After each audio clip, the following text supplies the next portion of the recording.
Hello अस्सलाम वालेकुम, my name is सदा काकड़ एंड आज के वीडियो के साथ हमारा टॉपिक है shape of protein molecule. Last videos में हमने पढ़ा था प्रोटीन और उसके स्ट्रक्चर के हवाले से टाइप्स। अब हम पढ़ेंगे शेप। हमारे पास जो प्रोटीन की शेप है वो हमारे पास फंक्शन के अकॉर्डिंग होती है, यानी फंक्शन और शेप का जो है ताल्लुक है। अब ये होता है कि जो इसके शेप है वो एक ख़ास रोल प्ले करते हैं। एक अभी इसमें इसके टाइप्स है प्रोटीन के, एक है फेब्रस, सेकंड है ग्लोबुलर, थर्ड है इंटरमीडिएट। फर्स्ट वन फिब्रस को पढ़ते हैं। ये हमारे पास क्रॉस लिंक्ड होते हैं और लॉन्ग पैरेलल होते हैं और ये सेकेंडरी स्ट्रक्चर इसमें होती है। सेकेंडरी स्ट्रक्चर से याद आया, सेकेंडरी स्ट्रक्चर में हमारे पास दो टाइप के थे, एक अल्फ़ा हेलिक्स था और सेकंड जो था बीटा प्लेटेड शीट्स थे। जो बीटा प्लेटेड शीट्स थे वो हमारे पास लॉन्ग पैरेलल पड़े हुए थे। तो यहाँ पे लॉन्ग पैरेलल भी वही सेकेंडरी स्ट्रक्चर से लिया गया है। सेकेंडरी स्ट्रक्चर है तो लॉन्ग पैरेलल ज़रूर होंगे। अब ये टफ और इनसोल्यूबल है वाटर में जो है ये सोल्यूबल नहीं है और ये हमारे पास एक स्ट्रक्चरल फंक्शन जो है वो परफॉर्म करता है। और इसमें एग्जांपल्स आ रहे हैं हमारे पास कोलाजन जो है वो हमारे पास हमारे टेंडन्स में होते हैं। टेंडन्स क्या होते हैं? जो हमारे पास मसल्स को बोन्स के साथ अटैच करते हैं, उसको हम टेंडन बोलते हैं। मैं लिख के देती हूँ, ये है टेंडन जो है वो हमारे पास हमारे मसल्स को जो है वो बोन के साथ अटैच करते हैं। दूसरा इसमें आता है बोन्स और थर्ड इसमें आता है वही के कनेक्टिव टिश्यू से मुराद यही टेंडन है।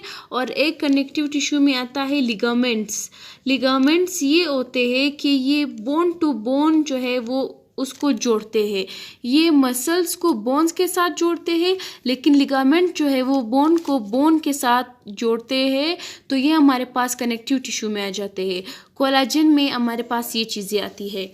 दूसरा हमारे पास आता है मायोसिन जो है ये हमारे पास मसल्स में होते हैं, MUSCLE मसल। ये हमारे पास मायोसिन जो है मसल्स में होते हैं। एक हमारे पास एक्टिन होता है, दूसरा हमारे पास मायोसिन होता है। जब हम अपने आंतों वगैरह को सिकुड़ते और फैलाते हैं तो हमारे पास एक्टिन और मायोसिन जो है वो कॉन्ट्रैक्ट होते हैं और फिर रिलैक्स होते हैं। तो वो इन्हीं का काम है हमारे पास, हमारे मसल्स का कॉन्ट्रैक्शन वगैरह। दूसरा हमारे पास आता है सिल्क। ये जो है फिब्रस स्ट्रक्चर जो है, सिल्क की भी फिब्रस स्ट्रक्चर होती है। सिल्क क्या होता है? ये स्पाइडर वेब होता है, जैसे कि स्पाइडर वेब है, यानी मकड़े का जो जाला होता है वो सिल्क मतलब उसकी स्ट्रक्चर है। तो ये कोलाजन, मायोसिन और सिल्क ये जो है फिब्रस स्ट्रक्चर है इनकी, और ये प्रोटीन के होते हैं। और केराटिन में है, केराटिन जो है वो हमारे पास एक प्रोटीन है जो हमारे पास हमारे बालों में होते हैं, हमारे पास नेल में होते हैं, हमारे पास नाखून में होते हैं, और जो फीदर्स होते हैं परिंदों वगैरह के फरों में होते हैं उनके, और हॉर्न जो भेड़ बकरियों के जो सींग होते हैं उसमें। अब हमारे पास आता है ग्लोब्यूलर प्रोटीन, हम पढ़ सकते हैं। ये हमारे पास टाइटली फोल्डेड होता है। टाइटली फोल्डेड से मतलब है स्पेरिकल शेप होगी और टर्शरी स्ट्रक्चर होगा। ये तीनों पॉइंट एक साथ कनेक्टेड है।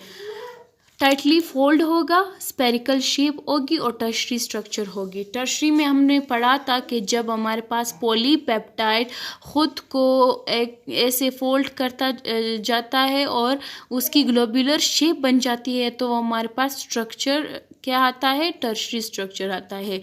तो वो क्या था? Tightly fold, spherical shape and tertiary structure. ये हमारे पास बहुत इम्पोर्टेंट है क्योंकि ये इजीली सोल्यूबल है और इससे एंजाइम्स बनते हैं, एंटीबॉडीज़ और हार्मोन्स जैसे कि इंसुलिन। तो ये चीज़ें ग्लोब्यूलर में आ रही है। एंजाइम की शेप भी ग्लोब्यूलर है, स्फेरिकल है, एंटीबॉडीज़ की भी स्फेरिकल है। हार्मोन्स, इंसुलिन, हार्मोन्स में से जैसे इंसुलिन है उनकी शेप जो है वो भी ग्लोब्यूलर है। अब थर्ड इसमें है इंटरमीडिएट शेप। इंटरमीडिएट शेप में जो है ग्लोब्यूलर और फेब्रस के बीच में हमारे पास इंटरमीडिएट शेप है, यानी दोनों के दरमियान में है, और ये हमारे पास सोल्यूबल है। और इसका मतलब एग्जांपल जो है वो फिब्रिनोजिन है। फिब्रिनोजिन वो चीज़ है जब हमारे पास हमें चोट लगती है ब्लड क्लॉथ में, यानी ब्लड क्लॉथ बोल सकते हैं इंग्लिश में, जब हमें चोट लगती है और एक ज़ख़म सा हो जाता है, वहाँ से खून बहता है, तो 5 मिनट के बाद वहाँ पे एक तेज़ी जम जाती है, वो फिब्रिनोजिन जो है वो फिब्रिन जो है वो वहाँ पे आ जाता है और वो ते बन जाती है और वहाँ से खून बहना जो है वो बंद हो जाता है। तो फिब्रिनोजिन का फंक्शन ये है। तो ये था हमारा आज का topic, shape of protein molecule. Next video में पढ़ेंगे फंक्शंस ऑफ प्रोटीन, तब ये हमारा जो पहला मॉलिक्यूल है बायोलॉजिकल मॉलिक्यूल प्रोटीन वो कंप्लीट हो जाएगा। उसके बाद हम कार्बोहाइड्रेट, न्यूक्लिक एसिड वगैरह पढ़ेंगे। तो तब तक के लिए देखते रहिए मेरा चैनल सदा काकड़। अगर मेरी वीडियोस पसंद आई हो तो शेयर कीजिए, लाइक कीजिए एंड सब्सक्राइब कीजिए मेरा चैनल। और मुझे कमेंट सेक्शन में कमेंट ज़रूर कीजिए ताकि मैं ख़ुद वहाँ से एक आइडिया ले सकूँ कि मैं अपने वीडियोस को और बेहतर कैसे बना सकती हूँ। तब तक के लिए अल्लाह हाफिज़।